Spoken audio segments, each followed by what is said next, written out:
सर्व संस्थेचे पदाधिकारी, त्याचबरोबर जैन इंग्लिश मीडियमच्या प्राचार्य सन्माननीय आदरणीय महाजन मॅडम, जयश्री गिरे मॅडम, सर्व सन्माननीय आदरणीय शिक्षक आणि त्यांनी माझ्यावर खूप प्रेम केलं असे सगळे विद्यार्थी मित्रांना फर्स्ट टाईम मला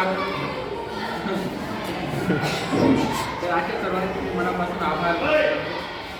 एकतर सगळ्यात जास्त लेडीज आहेत आपल्याकडे. याचा मला फायदा असा होता की आमच्या शिक्षण व्यवस्थेत आम्ही असं वाढलेलो होतो की आम्हाला कधी मुली नसायच्या, त्यामुळे आम्ही मिक्स व्हायचं आणि आम्हाला एक पहिली शंका असायची आम्ही एवढ्या स्त्रियांमध्ये मिसळ. पण त्यांनी सगळं आईसारखी माया प्रेम जिव्हाळा दिला. चुकलो तिथे तानापूर मिळणे पण हे प्रेम आपुलकी जिव्हाळा म्हणजे 1.5 वर्ष म्हणजे खूप झालं. एखाद्या बाळाचा जन्म होतो आणि तेवढ्यात 16 वर्ष 15 वर्ष म्हणजे तो पूर्ण परिपक्व एवढा मी 16 वर्षाची काम केलेली आहे. पण तरी मी परिपक्व नाही आहे, कारण आज मी विद्यार्थ्यांना शिकवतो त्यावेळेस मी लहान होऊन जातो आणि इतका लहान होऊन जातो की कधी कधी ते मला म्हणजे शिक्षक समजतच नाही, तर ते मला मित्रच समजतात. म्हणजे कधी कधी तर असं होतं की समजा एखादा झोपलेला असेल त्याला तुम्ही उठवलं मग शांत बसा मग झोपला, तर इतकं ते प्रेम जिव्हाळा आपली तिथे नाही. सकाळपासून त्यांनी असं सॅड चेहरा करून बसलेले. पण जीवन तरी थांबत नसतं, प्रत्येकाची ध्येय असतात, काही काही वाटचाल करावी लागते. पुढे काहीतरी आपल्याला जीवनात पुढे जाण्यासाठी कुठेतरी थांबणं गरजेचं असतं. तो निर्णय घेणं फॅमिलीचाही निर्णय होता. सगळ्यांनी ठरवलं होतं की चांगला दिवस 31 डिसेंबर म्हणजे नवीन वर्षापासून नवीन सुरुवात.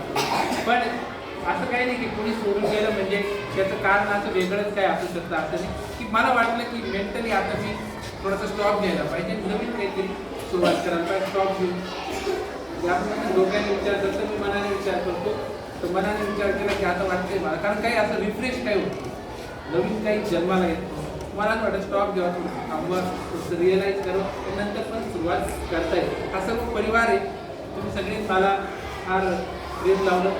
म्हणजे मी पहिला असं असेल की ज्याने डेमो करताना कविता म्हणून त्याचं सिलेक्शन झालं.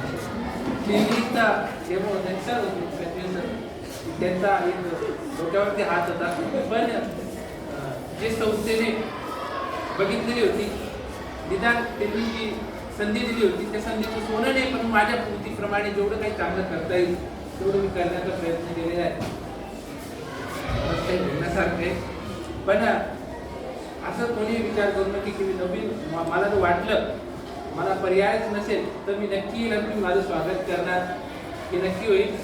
पण तुम्हालाही माहिती आहे की प्रायव्हेट जॉब आणि गव्हर्नमेंट जॉब त्यामुळे मी ते काय रिअलाईज तुम्हाला सांगणार नाही. पुढचं जीवन कसं तुम्हाला सगळं जाणीव आहे, त्यामुळे कुठेतरी रिस्टार्ट करणं गरजेचं होतं. मी हा स्टॉप घेतलेला आहे. बाकी सर्वांचे मी मनापासून आभार व्यक्त करतो की सर्वांनी मला फार सांभाळून घेतलं.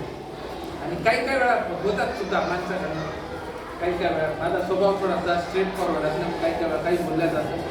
तर प्रथमतः मी लाडे मॅम असतील, प्रज्ञा मॅम असतील, सगळ्या टीचरचे सन्माननीय प्रिन्सिपल मॅम काही वेळा बोलता अनावधानाने काही वेळा चुकावून जातात, बोलल्या जातात. नंतर आपल्याला कळतं त्या गोष्टी. पण मग माझं एक अशी स्ट्रॅटेजी असते की किती राग आला पुन्हा तुम्ही उद्याच्या दिवशी परत कंटिन्यू नॉर्मल होण्याचा प्रयत्न त्याच्याशी बोलण्याचं परत चालू करतो. त्यामुळे असं कोणी व्यक्ती नसेल त्याच्या मनात माझ्याबद्दल राग असेल, पण तरीही असेल तर कृपया मी त्याला नम्रपणे त्याची माफी मागतो. त्याने मनात राग ठेवायच्याने माझा नंबर चालू असतो. कधी की 2-3 वाजताही फोन केला, कंटाळा आला मी मुलांनाही सांगतो, कधीही फोन केला की टाईमपास होत नाही त्यावेळेस तुम्ही मला फोन करू शकता. मी त्यावेळेस टाईमपास पूर्ण केला, तुम्हाला एखादी कविता ऐकायची असेल त्यावेळेस त्यामुळे नंबर चालू असणार आहे. आणि हा एक परिवार आहे, सगळ्यांनी फार आपुलकीची म्हणजे पहिली गोष्ट लेडीज असते की तिथे प्रेम जिव्हाळा आपुलकी आपोआप होऊन जाते. आणि सगळ्यांनी आईसारखं आई सोडून वावली असतील त्या टीचर सगळ्यांनी आईसारखं मला वागवलेलं आहे. त्यामुळे मी खूप काही बोलायला गेलो तर मी बरंच काय प्रत्येकाविषयी बोलू शकतो, पण मला जास्त वेळ घ्यायचा नाही. काहीतरी बाजूला ठेवणं गरजेचं असतं, कारण मी त्याच्या स्मृतीमध्ये उजाळा द्यायला आपल्याला आयुष्य असतात. सगळ्यांनी मी मनापासून आभार व्यक्त करतो. डोळ्यात पाणी आले तरी बेटा आधी स्ट्रॉंग मी आजपर्यंत लढले